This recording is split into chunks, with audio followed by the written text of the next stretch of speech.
महाराज, आप विशालगढ़ पहुंचिए। जब तक बाजी खड़ा है, स्वराज्य की तरफ बढ़ने वाले हर एक दुश्मन को यहीं दफन कर दूंगा। वो थे बाजी प्रभु देशपांडे। अगर शिवाजी बाहर निकले तो उन्हें खत्म कर दो, और अगर अंदर रहें तो भूख उन्हें खत्म कर देगी। सिद्दी जौहर ने पन्हाड़ा किले को चारों तरफ से घेर लिया था। आषाढ़ का महीना था और बारिश रुकने का नाम नहीं ले रही थी। किले के अंदर खाने का सामान धीरे धीरे खत्म हो रहा था और बाहर हजारों दुश्मन इंतजार कर रहे थे। सिद्दी जौहर को अपने आप पर गुरूर था, अब शिवाजी महाराज बच नहीं पाएंगे। अपने इसी गुरूर में सिद्दी जौहर भूल चुका था छत्रपति शिवाजी महाराज की ताकत सिर्फ उनकी तलवार नहीं, उनके अपने लोग थे। ऐसे लोग जो अपने राजा के लिए मौत से लड़ने को भी तैयार थे। और उन्हीं लोगों में से एक थे बाजी प्रभु देशपांडे, एक ऐसा शेर जिसने तय कर लिया था अगर स्वराज्य को बचाने के लिए मरना भी पड़े तो वो भी मंजूर है। साल था 1660। छत्रपति शिवाजी महाराज शक्तिशाली बन रहे थे। उनसे बीजापुर की सल्तनत डर चुकी थी। उनकी चुनौतियों से मुगल परेशान हो रहे थे और पूरा दक्कन अब बस शिवाजी महाराज के नाम से गूंज रहा था। छत्रपति शिवाजी महाराज को फिर हराने के लिए बीजापुर हरकत में आया और फिर एक और चालबाज सेनापति को चुना गया, सिद्दी जौहर। जौहर ने अपने 10,000 सैनिकों के साथ पन्हाड़ा किले को चारों तरफ से घेर लिया था।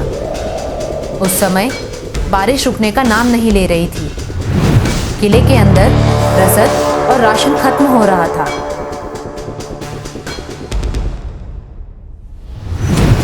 छत्रपति शिवाजी महाराज किले के अंदर फंस चुके थे। वह जानते थे सीधी लड़ाई मोड़ लेना और हजारों सैनिकों के बीच से बचकर निकलना लगभग नामुमकिन है। इसलिए उन्होंने चालाकी भरी एक रणनीति बनाई। सैनिकों, ये घड़ी अति संकट की है। हमारी धरती, हमारी आजादी सब इस पर निर्भर है। एक होकर साहस के साथ युद्ध करो। विजय हमेशा सत्य की होती है।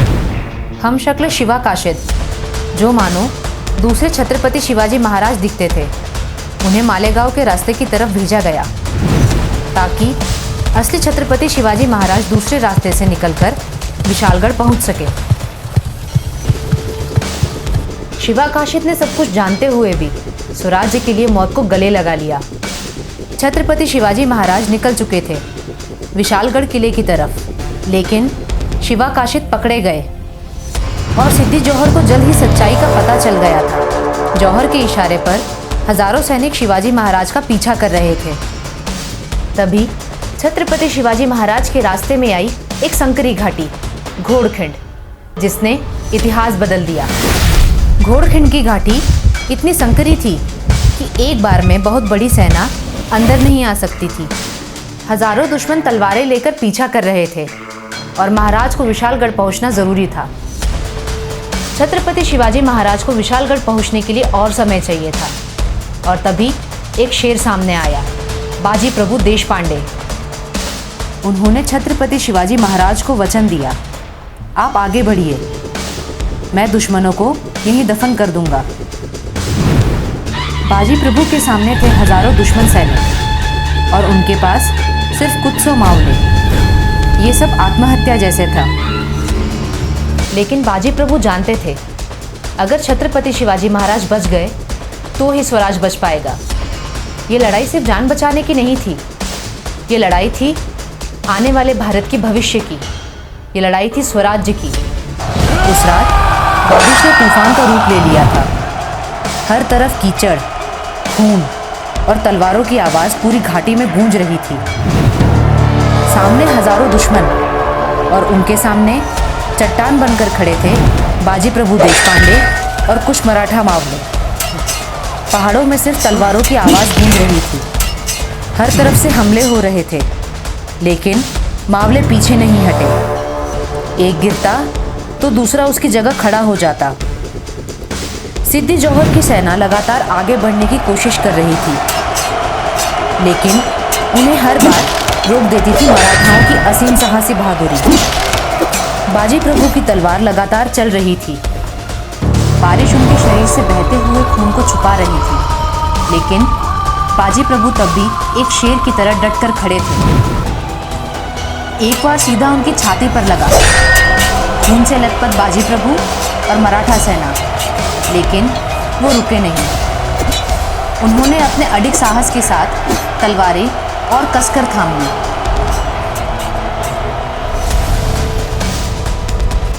क्योंकि उन्हें पता था अगर मुगल इस रास्ते को पार कर जाएंगे तो स्वराज्य का सपना खत्म हो जाएगा।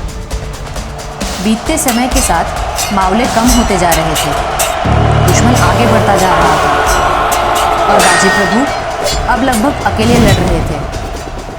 उनकी आंखें बार बार एक ही दिशा में देख रही थी, विशालगढ़ की तरफ, और बाजी प्रभु उस एक आवाज़ की प्रतीक्षा में लड़ रहे थे। शरीर जवाब दे चुका था, सांसें टूट रही थी, चारों तरफ मौत खड़ी थी, लेकिन फिर भी एक योद्धा लड़ रहा था, छत्रपति शिवाजी महाराज के लिए, स्वराज्य को बचाने के लिए। और फिर अचानक दूर पहाड़ों के पार से आवाज़ गूंजी। तोपें चल चुकी थी। छत्रपति शिवाजी महाराज विशालगढ़ पहुंच चुके थे।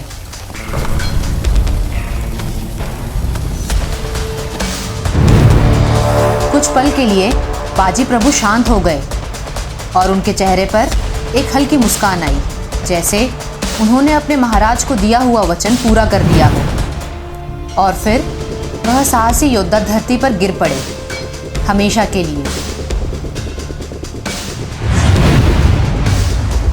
जब शिवाजी महाराज को बाजी प्रभु के बलिदान की खबर मिली तो वह मौन हो गए।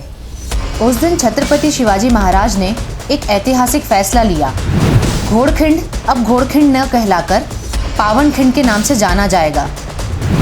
पावन यानी पवित्र, क्योंकि उस मिट्टी में अब मावलों का साहसी खून मिला था, जिसने उस धरती को पावन कर दिया। ये थे वो 300 शूरवीर मराठा योद्धा जिन्होंने आदिल शाही की 10,000 की सेना को पावनखिंड में ही रोक कर रखा। ये हैं किस्से इतिहास के जो या तो दबाए गए या भुलाए गए। ऐसे ही और किस्सों को जानने के लिए लाइक, शेयर, सब्सक्राइब करें।